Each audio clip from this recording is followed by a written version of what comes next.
Amós capítulo 3, do verso 3 em diante. Andarão dois juntos, se não houver entre eles acordo? Rugirá o leão no bosque, sem que tenha presa? Levantará o leãozinho no covil a sua voz, se nada tiver apanhado? Cairá a ave no laço em terra, se não houver armadilha para ela? Levantar-se-á o laço da terra, sem que tenha apanhado alguma coisa? Tocar-se-á a trombeta na cidade, sem que o povo se estremeça? Sucederá algum mal à cidade, sem que o Senhor o tenha feito? Certamente o Senhor não fará coisa alguma, sem primeiro revelar o seu segredo aos seus servos, os profetas. Rugirá o leão. Rugiu o leão, quem não temerá? Falou o Senhor Deus, quem não profetizará? Até aqui, queridos, a leitura da palavra de Deus. Pai, nós pedimos mais uma vez a iluminação do Teu Santo Espírito para a compreensão das palavras do Teu servo Amós, a quem o Senhor revelou os seus segredos, e que ele escreveu para que nós os soubéssemos também. Fala o nosso coração, abençoa Teu povo aqui reunido, aqueles que nos acompanham, a todos da Tua graça, em nome de Jesus. Amém. Queridos, na mensagem anterior, nós vimos Amós combatendo aquilo que nós chamamos de a teologia do Reino do Norte. Como vocês sabem, Deus havia levantado Amós, que era um pequeno agricultor, ele cultivava figos e cuidava de rebanhos. Deus o levantou lá de Tecoa, a cidade onde ele morava, na cidade no Reino do Sul, chamado de Judá também, e mandou que ele fosse ao norte para profetizar contra a nação de Israel. E depois de conseguir atrair a atenção dos israelitas, anunciando o juízo de Deus sobre as nações vizinhas, os israelitas aplaudiram quando Amós disse que Deus iria destruir os moabitas, os amonitas, os filisteus, os fenícios, estava tudo muito bem, até que Amós foi estreitando o laço e finalmente disse: Deus vai fazer a mesma coisa com vocês. Vocês são o povo de Deus, o povo da aliança, o povo que Deus escolheu de entre todas as nações da terra, mas vocês não têm andado nos caminhos do Senhor. E Amós anuncia o juízo de Deus contra o seu próprio povo. A reação do povo foi uma reação de incredulidade. E aqui é que entra o que a gente chama da teologia do Reino do Norte. Eles tinham desenvolvido a ideia de que porque eles eram o povo de Deus, porque Deus os havia separado das outras nações, Deus haveria de tratá-los de maneira diferente na questão do pecado. Ou seja, se eles pecassem, receberiam um tratamento diferenciado daquele que Deus iria dar aos pagãos, aqueles povos que não temiam a Deus, praticavam idolatria e andavam em outros caminhos. Amós, então, chega no Reino do Norte exatamente para corrigir essa interpretação equivocada da aliança de Deus com a nação de Israel. Como eu disse, eles pensavam que seriam tratados diferentes, afinal eram o povo de Deus, o povo da aliança, Deus os tinha trazido para aquela terra, todo mundo lembrava a história da libertação do Egito através de Moisés, eles eram os descendentes de Abraão, Isaque e Jacó, e haviam sido escolhidos de todas as nações da terra. Então eles esperavam, no mínimo, um tratamento VIP, diferenciado, que Deus haveria de fazer uma distinção entre eles e os outros povos na hora de lidar com eles. Amós confronta isso, dizendo que, na verdade, o fato de Deus tê-los escolhido de entre todos os povos da terra trazia uma responsabilidade moral diante de Deus, a ponto de que Deus tinha de castigá-los por seus pecados. Foi isso que nós vimos na mensagem anterior, capítulo 3, versos 1 e 2. Ouvi a palavra que o Senhor fala contra vós outros, filhos de Israel, contra toda a família que ele fez subir da terra do Egito. Aqui o tema da libertação do Egito. De todas as famílias da terra, somente a vós outros os escolhi. Até aqui os israelitas concordavam com Amós, só que o final da frase eles não concordavam. Portanto, eu vos punirei por todas as vossas iniquidades. Pelo fato de que eu escolhi vocês, de que vocês são o meu povo, é que eu devo punir vocês, porque vocês levam sobre vocês o meu nome. Vocês são conhecidos como sendo o povo de Deus. E se vocês vivem na prática do pecado e eu não faço nada, isso vai dar a impressão de que eu concordo com os erros que vocês estão cometendo. Então, porque eu escolhi vocês, é que eu devo castigar vocês, para deixar claro que eu sou um Deus santo e que meu povo tem que ser um Deus santo. Então, isso foi o que Amós pregou aos ouvidos dos israelitas e certamente eles não gostaram do que ouviram. E a teologia do Reino do Norte estava raciocinando, estava tentando se justificar, racionalizar para não aceitar aquela mensagem. Será que Amós era de Deus mesmo? Será que esse tipo de mensagem que Deus manda, uma mensagem dura contra o seu próprio povo, procede do Deus que nos amou e que nos escolheu? O profeta então agora se volta contra a dureza de coração da nação de Israel e a incredulidade deles diante daquela mensagem. Eles não queriam acreditar naquilo que que Amós estava anunciando, e muito menos reconhecer os seus pecados e se arrepender deles e mudar os caminhos. Afinal, eles estavam vivendo um período de grande prosperidade. O rei na época era Jeroboão II, um hábil estrategista militar com capacidades e habilidades financeiras e econômicas. A nação de Israel vivia um período de grande prosperidade e segurança com relação às nações vizinhas, por conta das suas vitórias na guerra. Além disso, antes de Amós, outros profetas já tinham aparecido, anunciando o juízo de Deus, e os anos se passaram e nada havia acontecido. Então, por que aqui nós, esse é o raciocínio dos israelitas, por que nós vamos acreditar nessa mensagem de juízo que Amós está trazendo contra nós? O objetivo desses versículos que eu acabei de ler aqui, o objetivo de Amós nesses versículos, é mostrar a seriedade e a credibilidade da mensagem deles. Apelar ao povo para que se arrependa antes do juízo chegar. E o método que Amós usa aqui é curioso. É fazer várias perguntas, cujas respostas eram óbvias e baseadas no bom senso e na realidade, levando ao desfecho que ele queria. O que Amós vai fazer aqui é parecido com o que ele fez no começo do livro, que a gente chamou de armadilha de Amós. Ele primeiro começou dizendo: assim diz o Senhor, por 3, 4 transgressões dos fenícios eu não vou perdoá-los, vou castigá-los. Os israelitas disseram: eles merecem, povo ruinzinho. Pensa num povo ruim, manda bala, Senhor, manda o juízo nesse povo. Amós disse: e eu por 3, 4, e disse o Senhor, 3 ou 4 transgressões dos amorreus, dos amonitas, eu não perdoarei os seus pecados. É isso mesmo, Senhor, os amonitas é um povo cruel, está certo, Amós está correto, todo mundo aplaudindo a mensagem de Amós. E Amós foi e falou contra seu próprio povo: Deus vai também castigar os moradores do reino do sul, de Judá. Os israelitas, é isso mesmo, é um bando de presunçoso, pensa porque são descendentes do rei Davi, porque o templo está lá, que eles são melhores do que nós, tem que ser castigado mesmo. Aí Amós disse: e eu vou castigar vocês também. E aí não. Então Amós foi fechando o cerco, e deixou os israelitas no canto. E ele faz a mesma coisa aqui. Ele começa a fazer perguntas cuja resposta os israelitas concordariam. Eles entenderiam o argumento de Amós. O argumento é basicamente o seguinte: tudo o que acontece nesse mundo tem uma causa. Talvez você vai encontrar aqui uma das defesas mais antigas do que a gente conhece hoje em ciência como a lei da causalidade. Todo efeito tem uma causa. Então é exatamente o que Amós está dizendo aqui. Tudo o que acontece tem uma razão por detrás. Eu não estou profetizando aqui sem uma razão. E essa razão é que Deus me mandou. Se eu estou falando a vocês, é porque Deus me mandou. Porque é assim que as coisas funcionam no mundo. Esse é o argumento dele aqui. Ele constrói na forma de 9 perguntas, colocando duas em pares, né? 2 perguntas em pares, com exceção da primeira, que está no verso 3. E elas seguem aquele padrão que nós já demonstramos. Tudo que existe tem uma causa. Essa é a lei que governa o mundo, e essa é a lei que governa o mundo espiritual também. Então vamos ver como Amós desenvolve esse argumento aqui. A primeira pergunta está no verso 3. Andarão 2 juntos, se não houver entre eles acordo? Pergunta o profeta. Ou seja, será que 2 pessoas podem andar juntas se elas não tiverem antes combinado? Andar juntas aqui dá a ideia de uma viagem.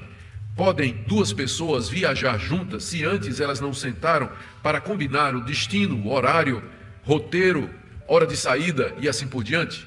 Ou seja, se 2 pessoas estão viajando juntas, é porque tem uma causa. Antes elas fizeram um acordo, elas combinaram, elas trocaram ideia, chegaram a uma conclusão e resolveram juntas.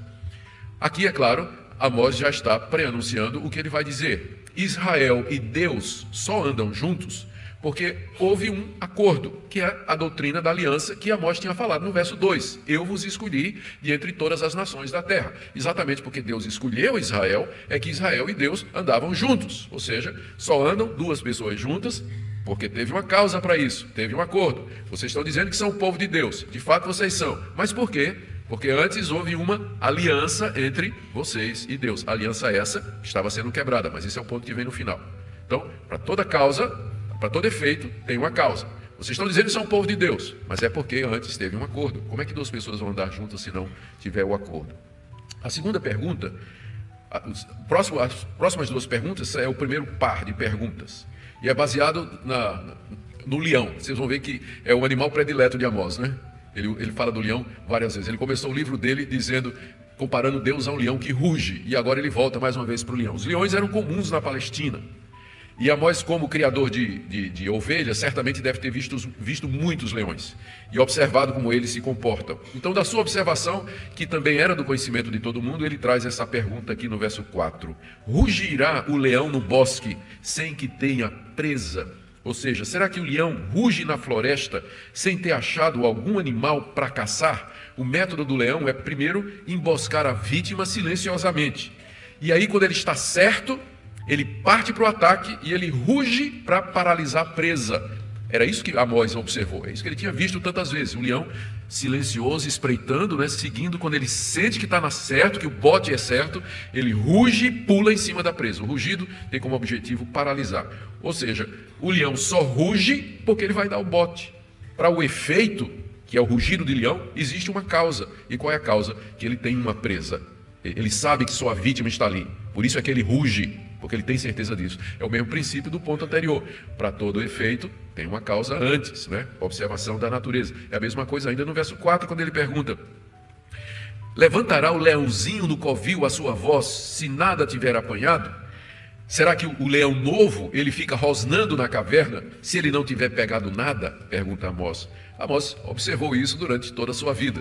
Depois do leão apanhar a presa, arrasta até a caverna e lá, entre os barulhos da quebra de ossos, né, se ouve os rugidos e rosnados de satisfação do leão que ele está comendo.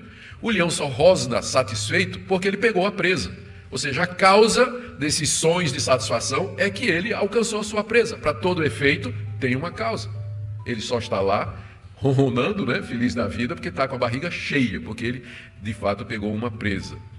E a quarta pergunta, que inicia o segundo par, está aí no verso 5 e, mais uma vez, é baseado na observação de Amós.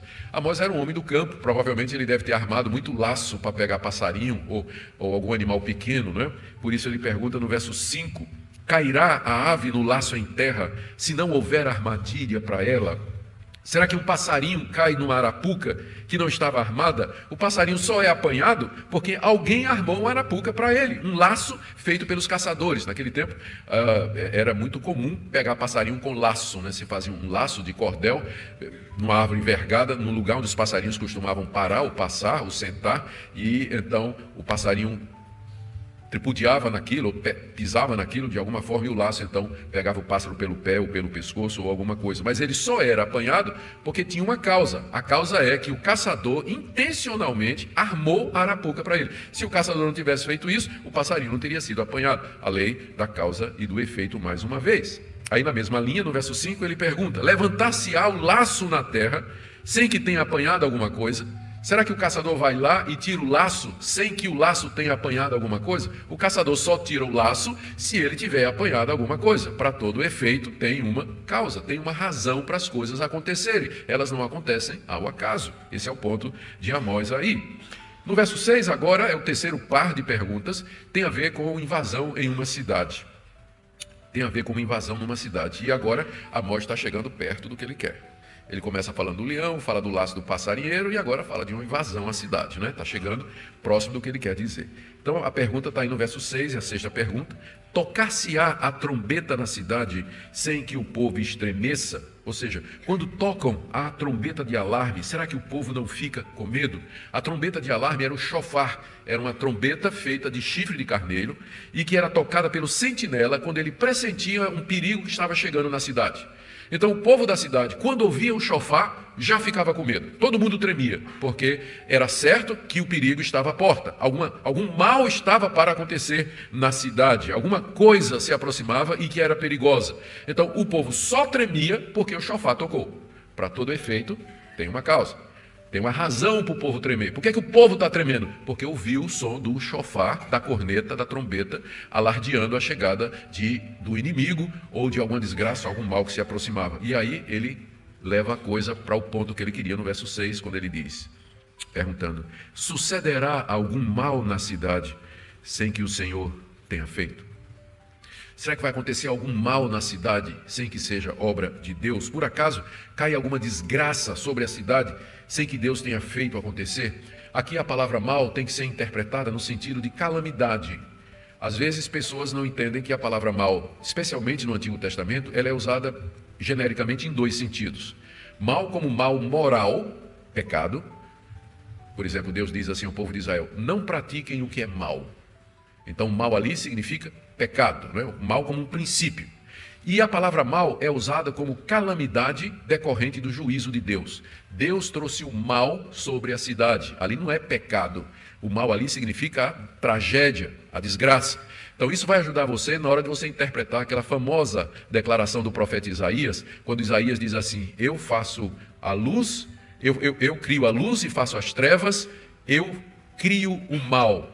Aí muita gente diz: olha, ó, a Bíblia está dizendo que Deus criou o mal. Não, gente, o mal ali não é mal pecado, o mal ali é mal juízo, tragédia. Deus cria o mal no sentido de que ele traz o mal contra os ímpios. E é exatamente o que Isaías está falando, ele está anunciando o juízo de Deus sobre a nação de Judá. Então, é nesse sentido que Amós usa a palavra mal aqui. Sucederá algum mal na cidade, uma catástrofe, uma desgraça contra a cidade, que Deus não tenha feito? E a resposta que Amós está esperando é não.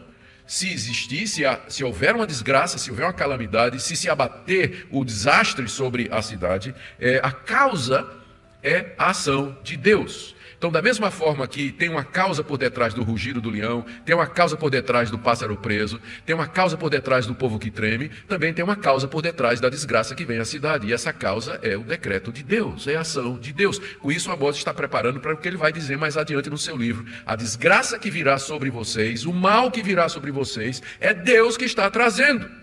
Não é uma coincidência, não é um acaso, não é alguma coisa que acontece porque os homens planejaram, mas é Deus que vai trazer o juízo sobre vocês. Acontecerá algum mal na cidade que não seja Deus que tenha feito isso. Elas só acontecem, os males só acontecem porque Deus os traz como juízo sobre o seu povo ímpio. Elas não ocorrem por acaso, tem uma razão para elas. E aí no verso 8 você tem as duas últimas perguntas. Vamos pular o verso 7 por enquanto, que é uma antecipação do que Amós vai dizer. A pergunta 8: rugiu o leão, quem não temerá? Volta a figura do leão. O leão ruge, quem não teme? Quem não fica com medo? O medo só vem porque o leão rugiu. Aqui, como eu disse, Amós retorna a figura do leão. E o que ele quer dizer é o seguinte: Deus rugiu, porque ele começou o seu livro dizendo, no verso 2, o Senhor rugirá de Sião e de Jerusalém fará ouvir a sua voz. O leão rugiu, Deus rugiu e eu ouvi e tremi. Eu ouvi e tremi. É isso que Amós quer dizer. Ele tremeu de medo diante do que ele entendeu que Deus haveria de fazer. E aí ele pergunta final no verso 8, que é exatamente a interpretação da pergunta anterior. Falou o Senhor, quem não profetizará? Falou o Senhor, quem não profetizará? Se Deus se revela a um profeta, qual deles fica calado? Agora Amós chegou no ponto que ele queria. Depois de conseguir a concordância da audiência com aqueles exemplos anteriores, na pergunta antepenúltima, que está aí no verso 6, ele tinha dito que uma cidade não seria destruída sem que Deus antes revelasse o segredo aos seus profetas. Amós é o porta-voz de Deus, o seu mensageiro. Ele só fala quando Deus fala e se revela. E se Amós está profetizando, é porque Deus falou. E aqui chegou o ponto dele. Ele diz assim: vocês não estão querendo me escutar, mas eu faço uma pergunta. Se eu estou profetizando, qual é a razão para isso? Só tem uma razão para que eu traga essa mensagem de juízo contra vocês. É porque o Senhor falou, o leão rugiu. E se Deus falou, quem não profetizará? A razão, a causa para a minha mensagem é a determinação de Deus. Por quê? Porque Deus não faz nada, verso 7, sem que antes revele os seus segredos aos seus profetas. A conclusão de Amós é exatamente essa, recapitulando para fechar. Tudo que acontece nesse mundo tem uma causa. Leões rugem, aves são apanhadas, cidades caem, pessoas ficam com medo porque existe uma razão, alguma coisa aconteceu que causou tudo isso. Da mesma forma, Amós só está profetizando porque Deus revelou a ele o seu segredo. Amós foi levado à presença de Deus, que era isso que acontecia com o profeta, em visões, em sonhos, e ele viu o que haveria de acontecer, o segredo de Deus. E o segredo era esse, o juízo que se aproximava da nação de Israel. O castigo que Deus estava mandando sobre os judeus, que era algo totalmente inesperado para aqueles que defendiam a teologia do norte. Deus chamou Amós e lhe mostrou o que aconteceria com a nação de Israel por causa das 3 ou 4 transgressões que eles haviam cometido. Portanto, os israelitas deveriam se arrepender e crer. A mensagem de Amós tinha uma causa, e a causa era o rugido do leão. O leão estava próximo a dar o bote, e o bote viria com certeza. Por isso eles deviam se arrepender. São 3 coisas, então, que nós aprendemos aqui dessas perguntas, e vou resumi-las aqui. A primeira: o castigo que haverá de vir sobre o povo é de inteira responsabilidade dele. Verso 3. Andam 2 juntos se não tiverem um acordo. 2 não viajam se não tiverem em consentimento. E as coisas não estavam bem entre Deus e o povo, eles não iam mais caminhar juntos. O acordo tinha sido quebrado. O alvo de Deus sempre foi ter um povo que caminhasse com ele, mas Israel quebrou a aliança com Deus e não poderia mais andar juntos. Portanto, o castigo que viria é porque Israel quebrou a aliança de Deus, por isso não andariam mais juntos. Na verdade, agora, Deus viria como leão sobre eles. Segundo ponto de Amós aqui. Ele quer destacar a veracidade e a seriedade da sua pregação. As advertências de Deus através dos seus profetas eram para ser levadas a sério, não eram palavras vãs, ociosas. Quando o leão ruge, é porque o destino da vítima está selado. A presa é Israel, o leão é Deus e o rugido é profecia de Amós. Deus está indignado contra o seu povo e vai castigá-lo com justiça. Quando o caçador arma o laço, é porque está determinado a capturar o passarinho. Deus é o caçador, Israel é o pássaro, e os assírios que viriam contra a nação de Israel seriam o laço. Portanto, Deus não estava mandando seus profetas em vão, havia uma causa para isso. E por último, nada acontece por acaso com o povo de Deus. Esse é um princípio que nós precisamos aprender. Nada acontece por acaso com o povo de Deus e nada acontece por acaso com você. Para todo efeito na sua vida, há uma causa. Há uma causa.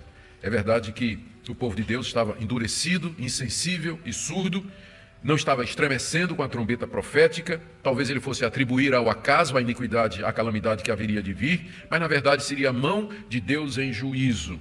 É interessante que a palavra para Deus aqui no hebraico, no verso 7, é soberano Senhor. Certamente o soberano Senhor não fará coisa alguma sem primeiro revelar o seu segredo aos seus servos, os profetas. Soberano Senhor destaca a soberania de Deus sobre a história e sobre todos os acontecimentos para indicar que é Deus mesmo que estava trazendo o juízo. Havia tempo para se arrepender. O fato de que Deus mandou Amós profetizar em Israel era um sinal disso. Conforme falou o profeta Jeremias, permitam citar aqui Jeremias 18, de 7 a 8. Diz o Senhor: no momento em que eu falar acerca de uma nação ou de um reino, para o arrancar, derribar e destruir, se a tal nação se converter da maldade contra a qual eu falei, também me arrependerei do mal que eu pensava fazer-lhe, disse Deus através de Jeremias, que foi o caso dos ninivitas, quando Jonas foi pregar lá. Deus mandou Jonas pregar o juízo contra os ninivitas se arrependeram, e Deus disse: então não vou castigar mais. Se Amós estava profetizando contra Israel, é porque Deus ainda estava dando um tempo para que a nação se arrependesse. Deus, na sua misericórdia, esperava que o povo fizesse isso, e Deus costuma avisar o seu povo, como diz no verso 7, que ele não faria nada sem que antes anunciasse através dos seus profetas aquilo que haveria de fazer. O leão rugiu, mas ainda não havia atacado. Infelizmente, Israel não ouviu.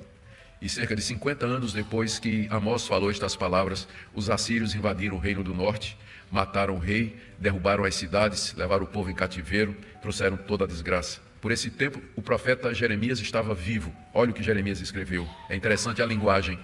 Cordeiro desgarrado é Israel. Os leões o afugentaram. Primeiro devorou o rei da Síria e, por fim, Nabucodonosor o desossou. Usando a mesma linguagem de Amós, mas já quando o juízo aconteceu, Jeremias decreta o fim trágico da nação. O que é que a gente pode aprender, queridos, daqui? Tem muitas pessoas que se perderam através da história da igreja porque não levaram a sério a palavra de Deus e suas advertências. Inclusive gente nascida na igreja. Cresceu na igreja, ouvindo o evangelho, ouvindo a palavra de Deus, ouvindo sermões, ouvindo as advertências, as promessas, o amor de Deus, a santidade de Deus, o juízo de Deus, mas fizeram ouvidos moucos. Eu lembro ouvi uma história esses últimos dias aí, de uma senhora que ministrava, tem um ministério de surdos, e ela foi convidada para, estava ministrando numa igreja de uns 500 membros mais ou menos, e aí ela perguntou ao pastor: quantos surdos o senhor tem aqui? O pastor disse: 500. Sim, 500. Ouve e não coloca em prática. Não se arrepende, não muda. É a teologia do Reino do Norte, não é? O que é que vai nos acontecer? O que é que de mal pode nos acontecer? Nós somos o povo de Deus. Mas se o profeta está falando, é porque Deus mandou. E se Deus mandou, é porque alguma coisa vai acontecer. O leão rugiu. O bote é iminente. Deus nos chama ao arrependimento. Segunda lição que nós podemos aprender. Nós não temos hoje profetas como Amós, a quem Deus revela segredos e traz revelações sobre seus planos e o futuro do seu povo. Mas nós temos pastores, nós temos pregadores, homens sérios que conhecem essa revelação escrita, onde a vontade de Deus está revelada, e é nosso dever anunciar o rugido do leão, o juízo de Deus sobre o seu povo, se o seu povo não anda de acordo com os seus caminhos. Terceiro, nada nos acontece por acaso. Deus criou o mundo com a lei da causalidade, causa e efeito. Cada efeito tem uma causa por detrás. Isso governa também o mundo espiritual, pode saber disso. Paulo disse, nesse sentido, tudo que o homem plantar, certamente colherá. É assim que funciona. E por fim, é somente por causa de Jesus que a misericórdia e a paciência de Deus permitem que Ele nos faça ouvir o rugido da sua voz antes que o ataque aconteça. É somente por conta de Cristo, o leão de Judá, Cordeiro de Deus, que nós não somos destruídos. Queridos, humilhemos-nos diante de Deus e peçamos a Ele que jamais o nosso coração fique endurecido com a teologia do Reino do Norte, pensando que a graça e a aliança são desculpas para vivermos longe de Deus. Vamos nos apegar mais à palavra de Deus. Deus não faz nada sem antes nos avisar, e essa revelação está na Escritura. Precisamos compreender seus planos, sua vontade. E perguntemos também qual a causa de tudo que nos acontece. Veja o mundo debaixo do controle de Deus e funcionando na base desse princípio, de que tudo que acontece há uma razão, e Deus, com frequência, é a razão das coisas que acontecem. Veja também a sua responsabilidade. E, acima de tudo, vamos servir ao nosso Senhor Jesus, que é só por conta dele que o leão ainda não atacou. Oremos. Senhor querido, dá-nos ouvidos para ouvir a tua voz. Nós não queremos ser como os israelitas, que repudiaram os profetas, escarneceram e fizeram pouco caso. Nós oramos por aqueles que durante anos têm ouvido a tua palavra, em quem não há mudança sensível ou perceptível de direção, de atitude. Na tua misericórdia, muda os nossos corações. Oramos pelos nossos filhos que cresceram na igreja, desde criança, no departamento infantil, como adolescentes, como jovens, talvez acostumados a ouvir a tua palavra, calejados no ouvir as advertências. Quebranta os seus corações, ainda jovens, ó Senhor, para que aprendam a temer-te e amar-te de todo o coração, a viver para o Senhor Jesus a causa da sua redenção. Abençoa essa igreja, que seja uma igreja aberta para a tua palavra, uma igreja que coloque em prática as mensagens que os seus pastores trazem aqui, para o bem deles, para o bem dos seus membros. Ajuda-nos a viver para a tua glória. Em nome do Senhor Jesus. Amém.